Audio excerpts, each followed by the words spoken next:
নমস্কার। বিশ্বভৃগু চক্রবর্তী আরও একবার আপনাদের দুয়ারে। সকলকে আমার সান্ধ্যকালীন শীতকালীন সান্ধ্যকালীন শুভেচ্ছা ও অভিনন্দন, ভালোবাসা, স্নেহ জ্ঞাপন করে আজকের অনুষ্ঠান আমি শুরু করছি। আজকের যে অনুষ্ঠানটা, আমার প্রতিটি অনুষ্ঠানই একটু ভিন্ন স্বাদের হবে। একদম গদবাঁধা কোনো কিছু ব্যাপার আমার কাছে নেই।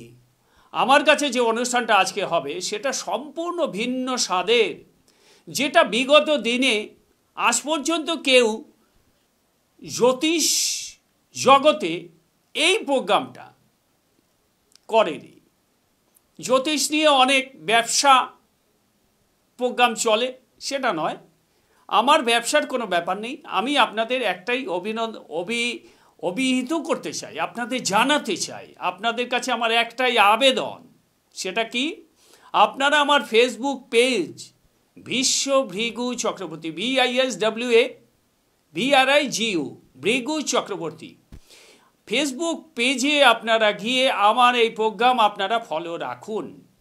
আমার বিভিন্ন প্রোগ্রাম ওখানে দেওয়া রয়েছে। জ্যোতিষের যে কোনো সমস্যা সমাধানের জন্য যে কোনো প্রশ্ন এবং উত্তর দুটোই আপনি ওখানে পেয়ে যাবেন। ওটাকে আপনারা লাইক করবেন, শেয়ার করবেন, কমেন্টস করবেন।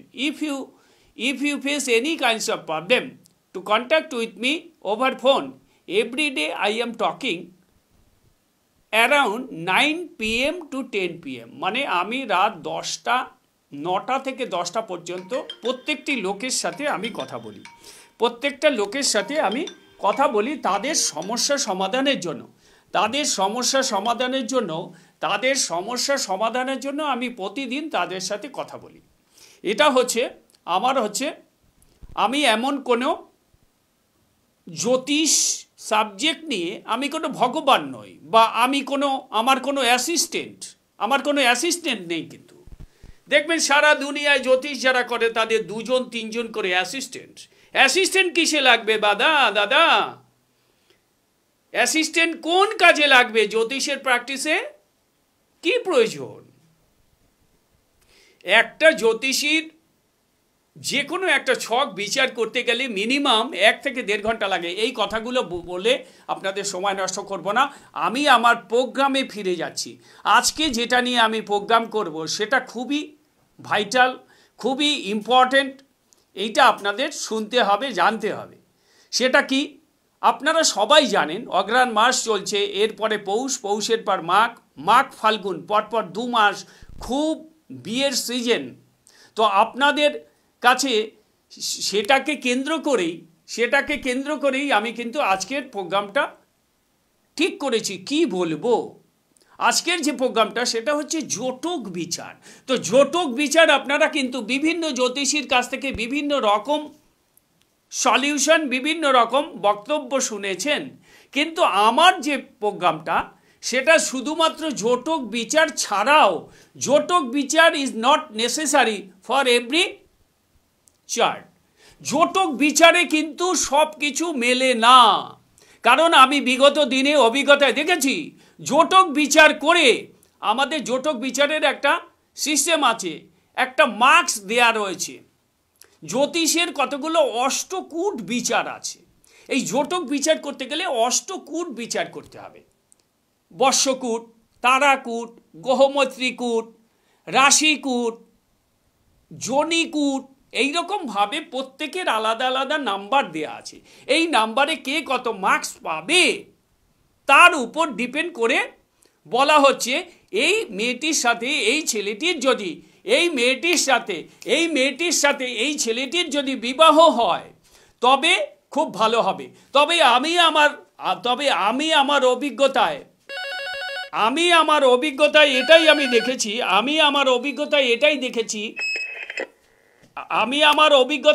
দেখেছি 36 মার্কস দেয়া আছে জ্যোতিষে, সে 32 পেয়েছে, সে 30 পেয়েছে, সে 28 পেয়েছে, 26-এর উপরে মার্কস, কিন্তু তাদের বিবাহ দাম্পত্য জীবন ডিসমিস হয়ে গেছে, তাদের ডিভোর্স হয়ে গেছে, মারামারি হয়েছে, কাটাকাটি হয়েছে, একে অপরকে খুন অবধি করেছে। সুতরাং জটক বিচারে জোটক বিচারে সব কিছুই যতই মার্কস আপনি পান না কেন, জাতক এবং জাতিকার বিচারে যদি 36-এর মধ্যে 28ও পায়, 30ও পায়, সেক্ষেত্রে কিন্তু আপনার যে আপনি সেফ থাকলেন, মানে এই ছেলেটির সাথে আমি আমার মেয়ের বিয়ে দেব, বা এই মেয়েটির সাথে আমি এই ছেলেটির বিবাহ দেব, তাদের ছকটা বিচার করে দেখলাম আমি এই মার্কস পেয়েছি, কিন্তু তাদের সম্পর্ক টেকেনি। এরকম lot of chart is in my hand. অনেক চার্ট আমার হাতে আছে, যারা এগুলো পেয়েছে, কিন্তু তারা দাম্পত্য জীবনে they are not happy of marriage life. তারা কিন্তু জীবনে প্রতিষ্ঠা পায়নি, সংসার করতে পারেনি, তাকে সেকেন্ড ম্যারেজ করতে হয়েছে। সুতরাং আজকে যেটা বলবো, এই জায়গা থেকে আজকে আমি অন্য জায়গাতে যাচ্ছি। এই জোটক বিচার ছাড়াও, জোটক বিচার দেখার কোনো প্রয়োজন নেই, ওগুলোর কোনো গুরুত্ব নেই, ওটা গদ বাঁধা একটা ব্যাপার। যেটা আপনাকে করতে হবে সেটা হচ্ছে 4 থেকে 5টা পয়েন্ট আপনাকে বিচার করতে হবে। দেন ইউ ক্যান ডিপেন্ড, মানে সেই ছেলেটির ছক দেখে, আপনার মেয়ের ছক দেখে এই দোষগুলো যদি আপনারা পান, যদি কোনো জ্যোতিষ বাবু আপনাকে বলেন যে এই মেয়েটির সাথে এই মেয়েটির বিবাহ দিন উইদাউট জোটক বিচারে কোনো প্রয়োজন নেই, there is no importance of জোটক বিচার। I faced lot of chart, but I don't get any fruitful result from the particular guys. আমি কিন্তু পাইনি। তো আজকে যেটা আমি বলবো সেটা হচ্ছে খুবই গুরুত্বপূর্ণ, সেটা হচ্ছে কি ছকের কোন কোন জায়গাগুলো দেখতে হবে, কোন কোন পয়েন্টের উপর ভিত্তি করে আপনি আপনার মেয়েকে সেই ছেলেটির সাথে বিবাহ দেবেন। তার মধ্যে ফার্স্ট পয়েন্ট হচ্ছে, যাদের বিবাহ দিচ্ছেন তাদের কোনো মারক পতির দশা চলছে কিনা। মারক পতির দশা যদি চলে, সেক্ষেত্রে আপনাকে অ্যালার্ট করে দিতে হবে। যখন আপনার বিবাহটা চলছে, তার হয়তো 1 বছরের মধ্যে বা তার 2-3 বছরের মধ্যে তার মারক পতির দশা চলছে কি না। মারক পতির দশা মানে 2nd এবং 7ম এবং 8ম, এটা অনেকেই জানে। মারক পতির দশা চলছে কি না, ইট ইজ ভেরি ইম্পর্টেন্ট। এইবার আমি একটা একটা করে বলছি, আপনারা শুনুন। ফার্স্ট হচ্ছে তাদের কোনো মারক দশা চলছে কি না, 1 নম্বর। 2 নম্বর হচ্ছে ওই চার্টে দারিদ্র যোগ আছে কি না, ভেরি ভেরি ইম্পর্টেন্ট। আপনারা তো সবাই জানেন রবি শুক্র মানেই দারিদ্র যোগ না। আজকে যেটা বলবো দারিদ্র যোগ সম্পূর্ণ আলাদা। আজকে দারিদ্র যোগ নিয়ে আমি আপনাদের সামনে আলোচনা করতে ইচ্ছুক, আমি করব। আমি টাইমের মধ্যেই চেষ্টা করছি যাতে এইটা করে দিতে পারি। 2 গেল দারিদ্র যোগ। 3 হচ্ছে অনপত্য যোগ। অনপত্য যোগ মানে বন্ধা যোগ, বিবাহ হওয়ার পর সন্তান হবে না, হয় না। যে কারণে আমার কাছে অজস্র ক্যান্ডিডেট আসে, বিবাহের পর সন্তান হয় না, 16 বছরেও সন্তান হয়নি, এরকম কেস হয়েছে। কিন্তু আপনাকে ধৈর্য ধরতে হবে। আপনি ধৈর্য যদি না ধরেন, আপনাকে ওষুধ দেওয়ার সাথে সাথে আপনি বললেন না কই তো হলো তো না, সেরকম কিন্তু ব্যাপার নেই। আপনার ছকটা আগে দেখতে হবে। এই ছকে যেটা দেখতে হবে অনপত্য দোষ, মানে জাতক এবং জাতিকার কোনো দুজনার ছকে কোনো অনপত্য দোষ আছে কিনা, মানে বন্ধা যোগ আছে কিনা। এটা গেল 3 নম্বর পয়েন্ট। দেখুন কীরকমভাবে বিচার হয়। এই বিচার বিগত দিনে আমি হলফ করে বলছি, সারা পশ্চিমবঙ্গে চ্যানেলে আজ পর্যন্ত এরকম প্রোগ্রাম কেউ করেনি। চ্যানেলে এরকম প্রোগ্রাম আজ পর্যন্ত কেউ করেনি, পারবে না করতে, জানে না তো, জানতে হবে তো। আজকাল তো জ্যোতিষ দিয়ে ব্যবসা চলছে। জ্যোতিষ বিদ্যাকে ক্যারি করে, জ্যোতিষ বিদ্যাকে দিয়ে মানুষের হেল্প করব, মানুষকে কিছু করে দেব, সে মেন্টালিটি নিয়ে তো জ্যোতিষ করে না। কাকে কি করে লুটবো, তার কাছ থেকে কি করে পয়সা খাবো, তাকে কি করে ভিখারি বানাবো, এর জন্যই জ্যোতিষী। এই গেল 3 নম্বর পয়েন্ট। অনপত্য, দারিদ্র যোগ, মারকপতির দশা কিনা। আর একটা যেটা খুব ভাইটাল, বৈধব্য যোগ আছে কিনা, বা ছেলেটির কোনো অঘটন ঘটবে কিনা, ভেরি ইম্পর্টেন্ট। তারপরেরটা যেটা বলবো শুনলে অবাক হয়ে যাবেন। দেখুন, একটা বিচারের মধ্য দিয়ে কতগুলো পার্ট চলে আসে, সেটা হচ্ছে লাস্ট এই 5টা বিচার খুব ইম্পর্টেন্ট। সেটা হচ্ছে লাস্ট সেটা হচ্ছে চরিত্রহীনতা, যার জন্য আজকে সারা ভারতবর্ষে একটা ফ্যামিলি কনজুগাল লাইফে সুখী নয়। চরিত্রহীনতা, তার মানে তার ক্যারেক্টার নিয়ে প্রশ্নবোধক চিহ্ন থাকছে। ক্যারেক্টার লুজ বলতে একটি মহিলার সাথে একটি পুরুষের সম্পর্ক থাকলেই ক্যারেক্টার লুজ বলে না, অনেক রকম তথ্য এখান থেকে বিচার করা যায়। আজকে নেটের যুগে যেটা হয়েছে, এক একজন কাস্টমার আমার কাছে এসে বলছে যে আমার স্বামী, আমার হাজবেন্ড সারা রাত বিএফ দেখে সে বাথরুমে চলে যায় ঘন্টার পর ঘন্টা। তার বউ আছে, তার সন্তান আছে, সে একটা ভালো ক্যারিয়ার বিলং করছে, ভালো ফ্যামিলি বিলং করছে, তৎসত্ত্বেও সে কিন্তু এই রকম একটা, কি বলবো এটাকে বলে চার্টের দোষ, চার্টের অশুভত্ব। এই কারণে এটা হয়। এটা ও যে করছে ইচ্ছা করে সেটা কিন্তু নয়। এইটা নিয়েই আজকে আমার আলোচনা। তাই আজকে এই 5টা পয়েন্ট ইজ ভেরি নেসেসারি, মানে খুব প্রয়োজনীয়। আমি আমার মুখ থেকে কখনো কখনো ইংলিশ বেরিয়ে যায়, কিছু মনে করবেন না, আমি কিন্তু সঙ্গে সঙ্গে বাংলা করে দিচ্ছি আপনাদের। তার মানে এই 5টা point is very important for every chart. বিচারে আপনি যতই জটক বিচার করে, অষ্টকূট বিচার করে, 36-এর মধ্যে 28, 32, 30, 18 পেলে, আমি এরকমও দেখেছি 18 পেয়েছে কিন্তু দাম্পত্য জীবন সুখের হয়েছে, অথচ 26 হয়েছে ছাড়াছাড়ি হয়ে গেছে। সুতরাং এর কোনো গুরুত্ব নেই। যারা অরিজিনাল জ্যোতিষী, যারা অরিজিনাল জ্যোতিষ প্র্যাকটিস করে, জ্যোতিষ দিয়ে মানুষের উপকার করেন, তারা এইভাবেই তাদের প্রেডিকশনগুলো এইভাবেই বলেন।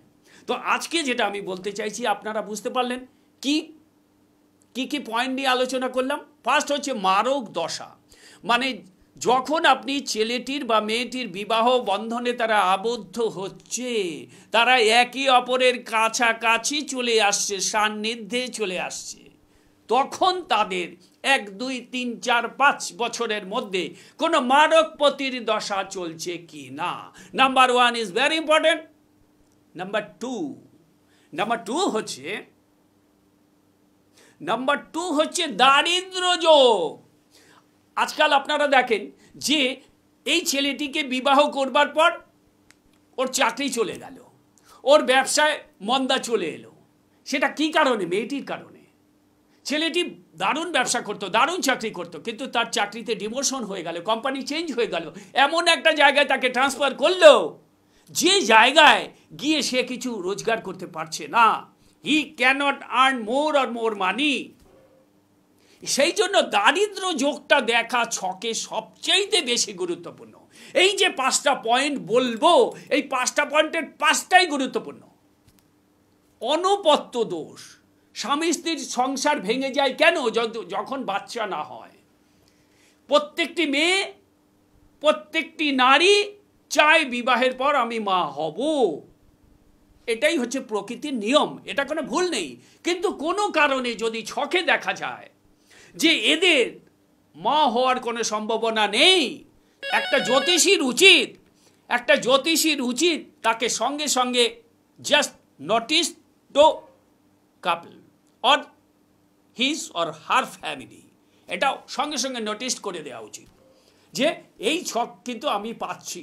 এবার আপনারা ভেবেচিন্তে দেখুন, just you think about it. আপনি কি করবেন? এই ছেলের সাথে বিবাহ দেবেন কি না?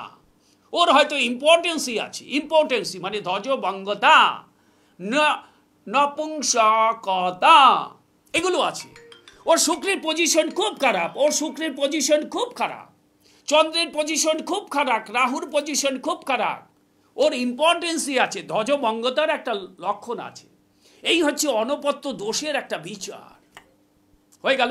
3 নম্বর পয়েন্ট হয়ে গেল। 4 নম্বর পয়েন্ট হচ্ছে অকাল মৃত্যু। তার মানে কেউ বিধবা হয়ে গেল। দেখুন, বিধবা তো সবাই হবে, বা অনেকেই পত্নীহীনা হতে পারেন, সেটা অন্য জিনিস, এটা ন্যাচারাল ব্যাপার, এটা প্রকৃতিগত ব্যাপার, এটা হবেই, জন্মিলে মৃত্যু হইবেই, সে তো নিয়ে কিছু বলার কিছু নেই। যেটা ঘটনা সেটা হচ্ছে অকাল মৃত্যু যোগ আছে কি না। আর লাস্ট হচ্ছে খুব ইম্পর্টেন্ট, চরম গুরুত্বপূর্ণ, সেটা হচ্ছে চরিত্রহীনতা। It is very very very very very important. এটা হচ্ছে আমার কাছে এটা চরম গুরুত্বপূর্ণ ব্যাপার। চরিত্রহীনতা যদি থাকে, সেই নারী অথবা পুরুষের সাথে আপনার সম্বন্ধ করে বিবাহ দেওয়ার কোনো প্রয়োজন নেই। এই যে আপনারা প্রেম করছেন, আপনারা প্রেম করুন, প্রেম করতে কোনো বাধা নেই, প্রেম তো করবেনই। প্রেমের মতো সুখী জীবন কিছু নেই, প্রেমের মতো পবিত্র কিছু নেই। কিন্তু আজকালকার তো আর প্রেম নয়, এটাকে প্রেম বলে? আজকাল কি প্রেম হয়? আজকাল কি প্রেমের কোনো রকম নিদর্শন আপনি পাবেন? একটা কেসে প্রেমের কোনো নিদর্শন আপনি পাবেন যে প্রেম করে বিয়ে করেছে, সুখী হয়েছে? না, প্রেম করে বিবাহ করলে কোনোদিন সুখী হয় না, হতে পারে না। এটা প্রেম করে বিবাহ করলে কোনোদিন সুখী হবে না।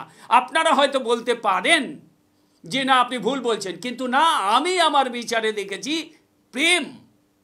প্রেম করে বিবাহ তারাই করবে যাদের ছকে আছে। ছকে না থাকলে আপনি প্রেম করছেন, ও প্রেম তো প্রেম না। ওটা কি প্রেম আপনারা বুঝে দেখুন। আমি এবার বলি, যেটা মেইন ঘটনা সেটা হচ্ছে দারিদ্রতা কখন আসবে? আপনারা জানেন, রবি এবং শুক্র যদি এক জায়গায় থাকে দারিদ্রতা হয় না। এটা শুধু নয়, রবি শুক্র এক জায়গায় থাকলে দারিদ্রতা, ওসবের কোনো গুরুত্বই নেই। ওগুলো কিছু ধান্দাবাজ জ্যোতিষী ওগুলো কথাগুলো বলে, আমি ওগুলো বলি না। আমার কথা বলা এবং আমার বিচার আলাদা, সম্পূর্ণ বিচার আলাদা। আমার বিচারের সাথে আপনি দুই একজন জ্যোতিষী ছাড়া আমার সাথে কম্পেয়ার করুন তো। আমার কাছে আসুক, আমি তাকে বলছি, কেউ পারে না। এরা তো শুধু লুটেরা, এদের আমি নাম দিয়েছি লুটেরা, লোটার জন্য রেডি হয়ে বসে আছে। একটাই অ্যাস্ট্রোলজারের ভিজিট 4000 টাকা। কে ভাই তুমি? 4000 টাকা ভিজিট? বিশ্বের সর্বোত্তম ডক্টর, তার ভিজিটও 4000 টাকা নয়, 3 মাস পর অ্যাপয়েন্টমেন্ট পাওয়া যায়। আর তুমি জ্যোতিষী, তার আবার 4000 টাকা ভিজিট। তার মানে সে তো নিতেই হবে। একটা চ্যানেলে বসলে তাকে 30,000 টাকা দিতে হয় 25 মিনিটে, এই রকম করে প্রতিদিন তাকে দিতে হয়। আচ্ছা, আমি ওই সমস্ত ব্যাপারে যাব না, আমার একদম নিজের উপর ঘৃণা চলে এসেছে। কিন্তু কেন বলতে হয়, কেন কথার পৃষ্ঠে কথা চলে আসে, তাই এইটা হচ্ছে মেইন ঘটনা। আজকে যেটা আমি আলোচনা করছি সেটা, এখন আমি যেটা বলবো দারিদ্র যোগ নিয়ে। দারিদ্র যোগ কাকে বলে? দারিদ্র যোগ জাতকের কখন হচ্ছে? দারিদ্র যোগ জাতকের কখন দেখা দিচ্ছে? লগ্ন লর্ড মানে লগ্নাধিপতি যদি 12th হাউসে থাকে, তখন দারিদ্র যোগ হচ্ছে। এবং এই লগ্ন অধিপতির যদি মারকপতির কোনো অ্যাটাচমেন্ট থাকে, তবে সেক্ষেত্রে সেইটা হবে। এটা গেল ফার্স্ট পয়েন্ট দারিদ্র যোগের। সেকেন্ড পয়েন্ট হচ্ছে exchange of houses between first Lord and six Lord, মানে লগ্নাধিপতি এবং ষষ্ঠ অধিপতি তারা যদি ক্ষেত্র বিনিময় করে, তাদের ঘর ক্ষেত্র বিনিময় করে, সেক্ষেত্রে তখন দারিদ্র যোগ হয়। আর একটা কী হয়, ম্যালিফিক প্ল্যানেট যদি লগ্নে বসে থাকে, এক্সেপ্ট হচ্ছে নবমপতি আর দশমপতি। নবমপতি এবং দশমপতি ছাড়া লগ্নে যদি ম্যালিফিক প্ল্যানেট বসে থাকে সেক্ষেত্রে আপনার দারিদ্র যোগ আসবে। লগ্নে কেতু, লগ্নে রাহু, লগ্নে Sahu etcetera. It will B depend on your zodiac of planetary position. সব লগ্নের ক্ষেত্রে সব গ্রহ তো শুভ অশুভ হবে না। এই গেল একটা। আর একটা যেটা গেল, ইফ লগ্ন is occupied by Saturn, Saturn যদি লগ্নকে দখল করে থাকে, লগ্নকে অকুপাইড করে থাকে, তখন সেটা দারিদ্র যোগ হয়। অ্যান্ড হেমড, হেমড HEMNED, হেমড, হেমড মানে হচ্ছে দুই পাশের মধ্যবর্তী অবস্থা, সেই জায়গাটা থাকে আগে পিছনে দুটো ঘরে যদি শনি অবস্থান করে সেক্ষেত্রে দারিদ্র যোগ হয়। আবার আরও একটি পয়েন্ট আছে, ইফ লগ্ন is movable sign, movable sign মানে হচ্ছে চর রাশিগত হয়, সেক্ষেত্রেও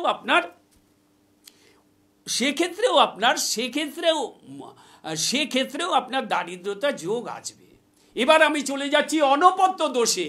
অনপত্য দোষে সবার আগে তুমি দেখো বৃহস্পতি কোথায়, দ্বিতীয় পতি কোথায়, একাদশ পতি কোথায়, পঞ্চম পতি কোথায়, পঞ্চম পতিকে, পঞ্চম পতিকে কোনো ম্যালিফিক প্ল্যানেট দৃষ্ট হচ্ছে বা দিচ্ছে কিনা, এই হচ্ছে অনপত্য দোষ, দারিদ্র যোগ, লংজিভিটি।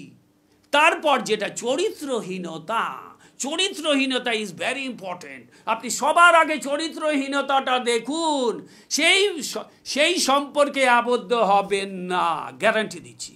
প্রথম হচ্ছে রাহু অথবা মঙ্গল যদি অষ্টমে থাকে, রাহু অ্যান্ড মঙ্গল যদি অষ্টমে থাকে সেক্ষেত্রে কিন্তু চরিত্রহীনতার প্রকাশ পাবে। Number one, it is very important. Second হচ্ছে শনি বা মঙ্গল যদি চতুর্থে থাকে এবং তার সঙ্গে যদি সপ্তমপতির কোনো রকম অ্যাটাচমেন্ট হয়, লগ্নে বা চতুর্থে শনি বা মঙ্গল যদি চতুর্থে, শনি বা মঙ্গল যদি it will be used by female only.